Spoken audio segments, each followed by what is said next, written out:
وطبعا مش محتاج اقول لك ان الرجوله مواقف، وطبعا مش محتاج اقول لكم ان نادر لما تلاقي رجاله في الزمن ده، واكيد مش محتاج ان انا اقول لك القصه دي بتاعت ساره، البلوجر ساره اللي قصتها انتشرت جامد جدا على السوشيال ميديا وعلى شاشات التلفزيون كمان، اللي خطيبها سابها بعد ما فادته بوشها والكلام اللي احنا عارفينه ده كله. تخيلوا بقى ان بنت زي ديت تتساب او تهمل حتى. بصراحة أنا ما حبيتش أتكلم في ذروة الموضوع لأن مش هدف الترندات ولا التجارة بحزن الناس. أنا بتناول الموضوع النهاردة من زاوية تعليمية وتثقيفية بحتة. ثقافة الاحترام، ثقافة الرجولة، ثقافة الحب، ثقافة التضحية. أيوة الحاجات اللي انعدمت في قلوب أغلبنا دي. والناس اللي بتستغرب الناس اللي هي بتعتزل المعامله مع البشر عموما وبيقولوا عليهم مرضى نفسيين، واللي انا ممكن اكون واحد منهم. عرفتوا ليه انا مسمي اكبر صفحاتي الخرابه؟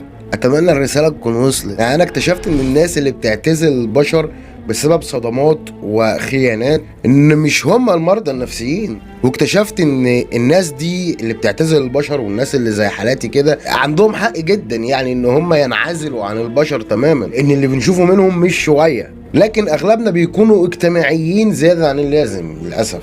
يعني مثلا انا اعتزلت ناس بتضحك في وش بعض وهم من جواهم مستنين نص فرصه يكسروك بيها. اعتزلت ناس ممكن بعد ما يعاشروك وياكلوا معاك عيش وملح بيغمسوه بلحمك في الاخر.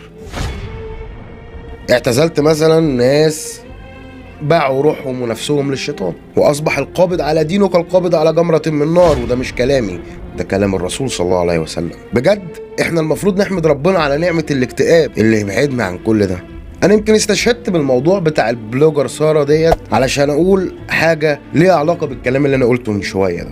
هقولها وممكن ما تعجبكش كمشاهد متعاطف مع ساره، الا وهي لو ممكن بس يعني بدل كرهك الزايد قوي ده لشخص ما تعرفوش اللي هو خطيبها، يعني اديله 20% سماح. كتير صح؟ اديله 10% سماح وخلي 90% من التعاطف بتاعك لساره، لانها برضو مصابه واتصابت اكتر منه، وعلشان هي بنت برضو ضعيفه، وعشان حاجات كتير قوي. بس استأذنك تسيب له 10%. ما هو اصل كل اللي صور واللي عمل لقاءات واللي قاعد يهبط والله ما يعرفوا 60% من الحوار الحقيقي.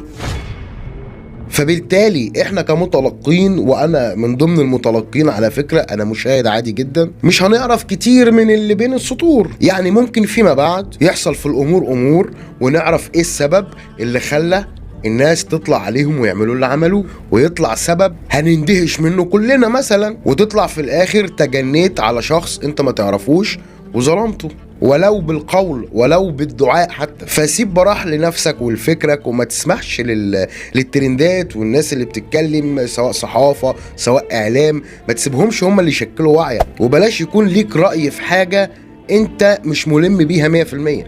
ما بقولكش تعاطف، بس على الاقل ما تكرهش في المطلق. كان معكم عمو ريشة اللي مش عاجبه العيشة. اتمنى تكون الرسالة وصلت. السلام عليكم.